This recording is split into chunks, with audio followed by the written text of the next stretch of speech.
Pile సమస్యతో బాధపడుతున్నారా? ఇప్పుడు లేజర్ చికిత్సతో ట్రీట్మెంట్ రేంజ్ హాస్పిటల్స్ లో శాశ్వత పరిష్కారం. ఇప్పుడే సంప్రదించండి. ఆంధ్రప్రదేశ్ రాజధాని అమరావతిని ఇతర ప్రాంతాలతో అనుసంధానించేటువంటి క్రమంలో ఐకానిక్ బ్రిడ్జ్ కి రూపకల్పన చేసింది గతంలో చంద్రబాబు నాయుడు ప్రభుత్వం.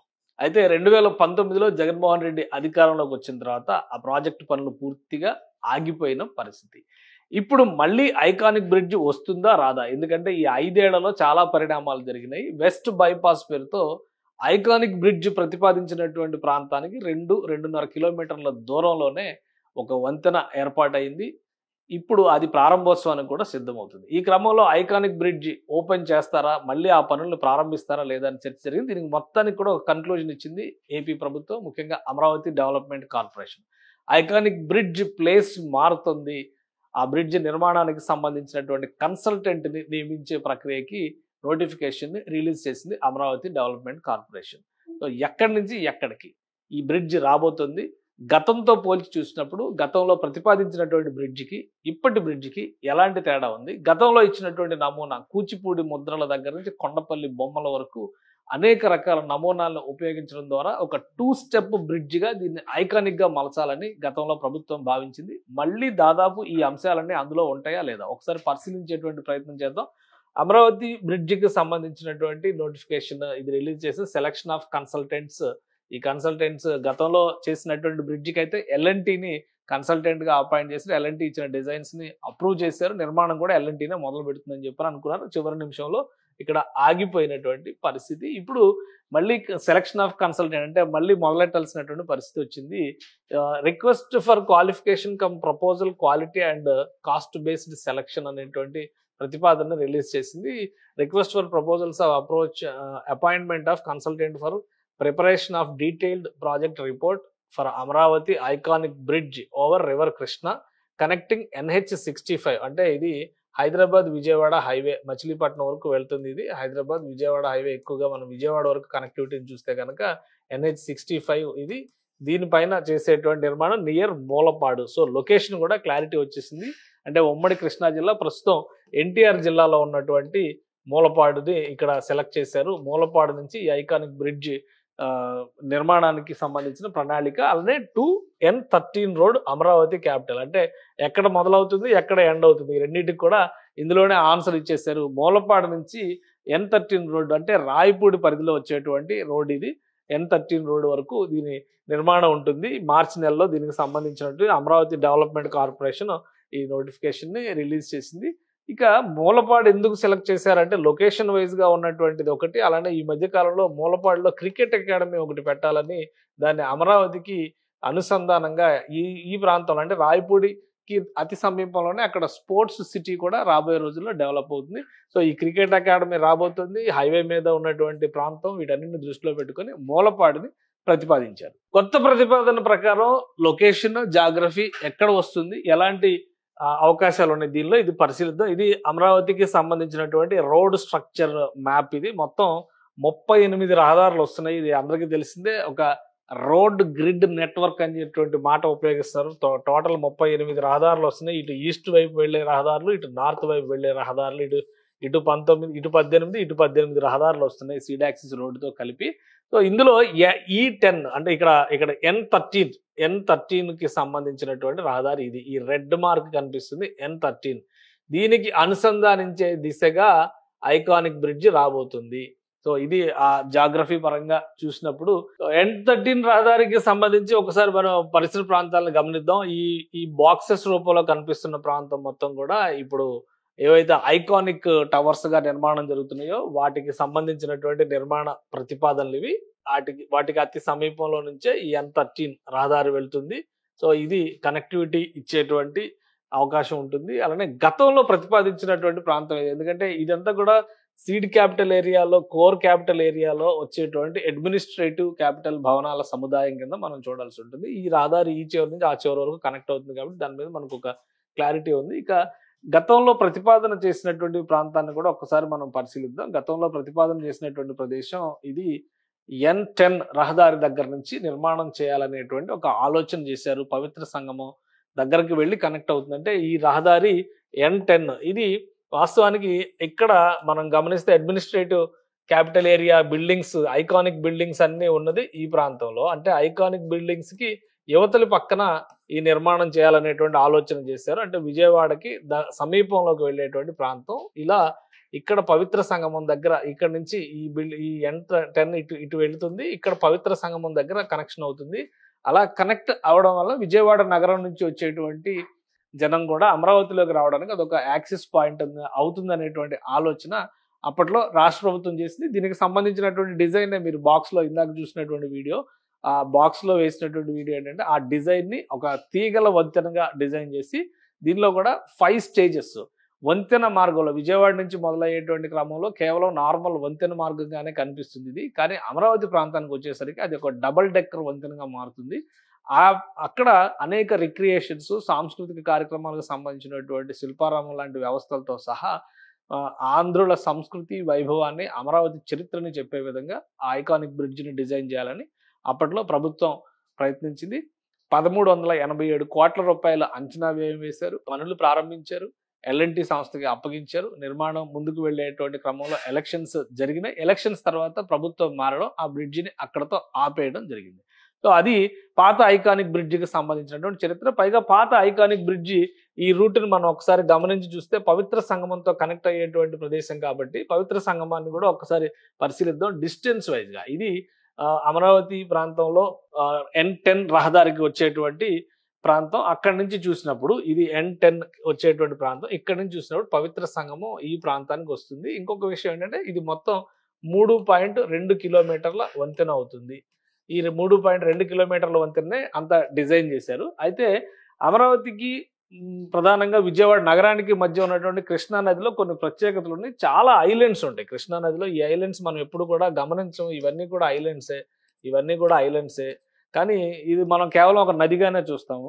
సో ఇక్కడ ఈ ఐలాండ్స్ను దృష్టిలో పెట్టుకొని ఫస్ట్ విజయవాడ నగరం సమీపంలో ఉన్న పవిత్ర సంగమం నుంచి వచ్చేటువంటి ఈ రహదారి నార్మల్ వంతెనగా వచ్చినప్పటికి కూడా ఈ ఐలాండ్స్ దగ్గర నుంచి మాత్రం ఇది ఒక ఐకానిక్ గా మారిపోతుంది. దానికి సంబంధించి అనేక అట్రాక్షన్స్ అక్కడ కిందికి దిగి పార్కుల్లో ఎంజాయ్ చేసే విధంగా న్యాచురల్ గా బయోడైవర్సిటీ పార్కులను కూడా డెవలప్ చేయాలి. అక్కడ డిఫరెంట్ ఎకాలజీ ఉంటుందని చెప్పని ఆ ప్రణాళికను సిద్ధం చేశారు. కానీ ఈ ప్రతిపాదన ఆగిపోవడం వలన ఇప్పుడు తాజాగా చేస్తున్నటువంటి N10 రహదారి దగ్గర నుంచి చేస్తున్నటువంటి ప్రతిపాదన, N10 దగ్గర నుంచి ఆగిపోయింది ఇది ప్రతిపాదన. N13 దగ్గర నుంచి చేస్తున్నటువంటి ప్రతిపాదన అంటే విజయవాడ కొంత దూరం అవుతుంది, కానీ బ్రిడ్జ్ సైజు కూడా పెరుగుతుంది. ఇది చాలా కీలకమైనటువంటి అంశం కాబోతుంది. ఒకసారి గమనిద్దాం బ్రిడ్జికి దానికి దీనికి ఉన్నటువంటి తేడా ఏంటి. ఇది కేవలం 3.2 కిలోమీటర్ల డిస్టెన్స్ తో ఉన్నటువంటి వంతెన, అది పెరుగుతుంది. ఒకసారి అది కూడా పరిశీలిద్దాం. ప్రస్తుతం ప్రతిపాదిస్తున్నటువంటి రహదారి అంటే రాయపూడికి నుంచి మూలపాడు వరకు వచ్చేటువంటి ప్రాంతాన్ని ఒకసారి పరిశీలిద్దాం. అది ఏ విధంగా ఉండబోతుంది. ఇది డిస్టెన్స్ వైజ్ గా ప్రస్తుతం ఉన్నటువంటి జాగ్రఫీ పరంగా చూసినప్పుడు దాదాపు ఒక 35 కిలోమీటర్ల డిస్టెన్స్ వస్తుంది ఈ రెండు ప్రాంతాల మధ్య. బ్రిడ్జి నిర్మాణం కనుక జరిగితే ఇది రాయపూడి దగ్గర ఉన్నటువంటి ప్రదేశం అంటే N13 రహదారి వచ్చేటువంటి మార్గం ఇది. అయితే ఇక్కడ నుంచి మూలపాడుకి చేరుకోవాలంటే 35 కిలోమీటర్ ఇక్కడికి వచ్చి ప్రకాశం బ్యారేజ్ నుంచి ఇక్కడ వెళ్ళాలి. కానీ ఇప్పుడు నేరుగా ఈ ప్రాంతం నుంచి ఈ ప్రాంతానికి వెళ్ళేటువంటి బ్రిడ్జి మొత్తం 5.2 కిలోమీటర్ల డిస్టెన్స్ అవుతుంది. ప్లస్ ఇక్కడ పవిత్ర సంగమం దగ్గర గతంలో ప్రతిపాదించినటువంటి ప్రదేశం ఇది. గతంలో ప్రతిపాదించినటువంటి ప్రదేశానికి దీనికి ఉన్నటువంటి డిఫరెన్స్ ఏంటంటే ఇక్కడ డిస్టెన్స్ తక్కువ అవడం, అలానే ఈ ప్రదేశంలో కృష్ణా నదిలో అంతర్గతంగా ఉండేటువంటి ఐలాండ్స్ చాలా తక్కువగా ఉన్నాయి. ఇక్కడ చూస్తే కనుక మీరు జాగ్రఫీ పరంగా చూస్తే ఇక్కడ ఎక్కువ శాతం భూమే కనిపిస్తుంది, నది విస్తీర్ణం తక్కువ కనిపిస్తుంది. కాబట్టి మరింత ఎక్కువగా ఇక్కడ స్పెషల్ అట్రాక్షన్స్ ని డిజైన్ చేయడానికి అవకాశం ఉంటుంది అనేటువంటి ఆలోచన రాష్ట్ర ప్రభుత్వం చేస్తుంది. ఆ క్రమంలోనే ఇక్కడ నుంచి కొటిక్కలపూడి దగ్గర నుంచి వచ్చేటువంటి ప్రాంతంలో ఈ నిర్మాణం చేయాలనేటువంటి ఆలోచనని తెరపైకి తీసుకొచ్చారు. అలానే ఫీజిబిలిటీ సర్వే చేసేటువంటి క్రమంలోనే ఇప్పుడు కన్సల్టెంట్ ని నియమించే ప్రయత్నాల్లో రాష్ట్ర ప్రభుత్వం ఉంది. అందుకనే అమరావతి డెవలప్మెంట్ కార్పొరేషన్ దీనికి సంబంధించిన ప్రతిపాదన చేసింది. ఇక్కడ మరొక విషయాన్ని కూడా మనం గమనించాలి. ఎందుకంటే వెస్ట్ బైపాస్ వస్తుంది కాబట్టి ఐకానిక్ బ్రిడ్జి లొకేషన్ మారాల్సినటువంటి పరిస్థితి వచ్చింది. మళ్ళీ ఇన్నర్ రింగ్ రోడ్ అంటున్నారు, అవుటర్ రింగ్ రోడ్ అంటున్నారు, రైల్వే లైన్ అంటున్నారు. ఇవన్నీ కూడా ప్రకాశం బ్యారేజ్కి ఎగువ ప్రాంతంలో వచ్చేటువంటి ఒక సైడ్ ఎగువలో వస్తాయి, మళ్ళీ రెండో సైడ్ దిగువలో కూడా వస్తాయి. కానీ ఆ ప్రాంతాలతో ఇది ఎక్కడైనా క్లాష్ అవుతుంది, అది కూడా ఒకసారి పరిశీలించేటువంటి ప్రయత్నం చేద్దాం. ఇది టోటల్ రింగ్ రోడ్డుకు సంబంధించినటువంటి ప్రణాళిక. ఇక్కడ క్లియర్ గా పిక్చర్ మీకు అర్థం కావాలంటే ఇంకొంచెం డీటెయిల్ గా ఎక్స్ప్లెయిన్ చేయాలంటే ఇప్పుడు వెస్ట్ బైపాస్ సూరాయిపాలెం నుంచి వచ్చినటువంటి వెస్ట్ బైపాస్ ఇక్కడ కనెక్ట్ అవడం వలన ఈ పక్కనే ప్లాన్ చేసినటువంటి పవిత్ర సంగమాన్ని ఆపేయాల్సినటువంటి పరిస్థితి వచ్చింది. ఇక్కడ పవిత్ర సంగమం దగ్గరికి ఈ డిస్టెన్స్ లో వస్తుంది. సో ఇది చాలా తక్కువ సమీపంలోనే ఉంటుంది అనేటువంటి ఆలోచన ఉండడం వల్ల దీన్ని ఆపేశారు ఫైనల్ గా. ఇప్పుడు ఉద్దండరాయనపాలెంలో ఈ మనం చెప్పినటువంటి N13 రహదారిని దృష్టిలో పెట్టుకొని చూస్తే కనుక N13 రహదారి ఇది ఇక్కడి నుంచి వస్తుంది కాబట్టి ఇప్పుడు ఈ ప్రాంతం నుంచి ఇక్కడ వరకు మూలపాడు వస్తుంది. సో మూలపాడుకి సంబంధించి ఎలాంటి ఆటంకాలు ఉండవు, ఎందుకంటే డిస్టెన్స్ వైజ్ గా చూసినప్పుడు ఈ బ్రిడ్జికి ఇది ఇన్నర్ రింగ్ రోడ్డుకి సంబంధించినటువంటి లైన్. ఇన్నర్ రింగ్ రోడ్డుకి సంబంధించిన లైన్ అలైన్మెంట్ ని చూస్తే కనుక ఇంత డిస్టెన్స్ కనిపిస్తుంది. ఇది రెండో బ్రిడ్జ్ అవుతుంది. ఇక్కడ ఆల్రెడీ ఉన్నటువంటిది ఇది మూడో బ్రిడ్జ్ అవుతుంది. తర్వాత ఔటర్ రింగ్ రోడ్డు ప్రతిపాదన చేస్తే ఇంకా పైకి వస్తుంది కాబట్టి ఇక్కడ మరొక బ్రిడ్జ్ వస్తుంది. ఇది నాలుగో బ్రిడ్జ్ అవుతుంది. ఇక్కడే రైల్వే లైన్ కి సంబంధించి ఇది ప్రపోజ్డ్ రైల్వే లైన్, ఈ ఆరెంజ్ కలర్ లో ఉంది.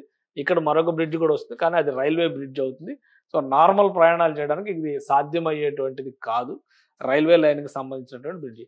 సో ఎలా చూసినా కానీ మూలపాడుకు సంబంధించినటువంటి ప్రాంతం కొంత అనుకూలంగానే ఉంది నిర్మాణానికి అనేటువంటి ఆలోచన వస్తుంది. పైగా డిస్టెన్స్ వైజ్ గా కూడా ఎక్కువ. అయితే ఒకటి ఇందులో డిసడ్వాంటేజ్ ఏముంటుందంటే ఇప్పటివరకు ప్లాన్ చేసిందంతా కూడా కనెక్టివిటీ విజయవాడ నగరాన్ని దృష్టిలో పెట్టుకుని చేశారు. ఎందుకంటే దాదాపుగా 10 లక్షల జనాభా ఒక విజయవాడ నగరంలోనే ఉంది. ఈ జనాభా అమరావతిలోకి ఎంటర్ కావడానికి ఫస్ట్ ఆప్షన్ కింద ప్రకాశం బ్యారేజ్ని ఉపయోగించి ముందుకు వెళ్తారు. కానీ స్పెషల్ అట్రాక్షన్స్ ఉండేటువంటి క్రమంలో పవిత్ర సంగమానికి విజయవాడ నగరానికి హార్డ్లీ 10 నుంచి 15 కిలోమీటర్ల లోపే డిస్టెన్స్ ఉంటుంది కాబట్టి అటు వెళ్ళడానికి కూడా స్కోప్ ఉంటుందని ఆలోచించారు. ఇప్పుడు ఈ చివరికి రావడం వలన జనాభాకి సంబంధించినటువంటి ఈ ఇంత దూరం రావడం వలన జనాభా పరంగా ఇటు వచ్చేటువంటి యాక్సెసిబిలిటీ అనేది, విజయవాడ నగరం నుంచి వచ్చేటువంటి యాక్సెసిబిలిటీ అనేది ఎంత ఇన్ఫ్లుయెన్స్ అవుతుంది అనేది ఇప్పుడు ఆసక్తికరంగా మారినటువంటి వ్యవహారం. ఇంకా ఓవరాల్ కనెక్టివిటీ పరంగా చూసినప్పుడు ఏంటంటే ఇది NH65 అంటే హైదరాబాద్ నుంచి వచ్చేటువంటి రహదారి. హైదరాబాద్ నుంచి విజయవాడ మీదుగా మచిలీపట్నం వరకు వెళ్తుంది ఈ రహదారి. సో ఈ రెండింటి వలన అంటే హైదరాబాద్ నుంచి వచ్చే వాళ్ళకి ఇది ఒక పెద్ద గేట్వే అవుతుంది, అంటే అమరావతిలోకి ఒక గ్రాండ్ ఎంట్రన్స్ అవుతుంది అనేటువంటి ఆలోచన చేస్తున్నారు.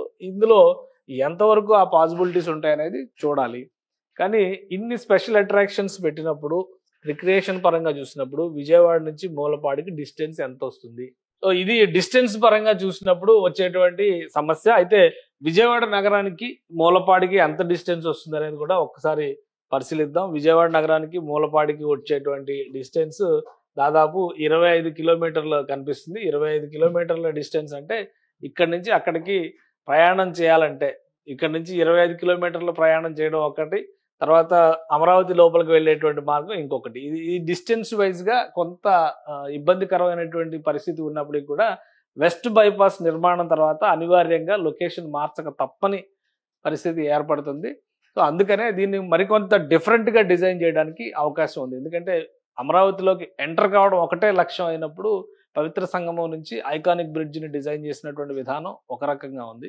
ఇప్పుడు మారినటువంటి ఈక్వేషన్స్ నేపథ్యంలో ఈ లెక్కను కూడా మనం ఒకసారి దృష్టిలో పెట్టుకొని చూడాల్సి ఉంటుంది. ఈ డిస్టెన్స్ వైజ్ గా చూసేటువంటి ప్రాంతంలో విజయవాడ నగరం, ఇక్కడ నుంచి విజయవాడ నగరం ఇదంతా మనం లెక్కేసుకొని చూస్తే ఇక్కడ నుంచి చూసినటువంటి క్రమంలో పవిత్ర సంగమానికి 10-15 కిలోమీటర్లు వస్తున్నాయి అనుకున్నప్పుడు ఇక్కడ మరొక 10 కిలోమీటర్లు యాడ్ అవుతున్నటువంటి పరిస్థితి ఉంది. అందుకనే ఇప్పుడు చేయబోయేటువంటి బ్రిడ్జ్ లో మరికొన్ని స్పెషాలిటీస్ ఉంటాయి అనేటువంటిది తెలుస్తున్నటువంటి సమాచారం.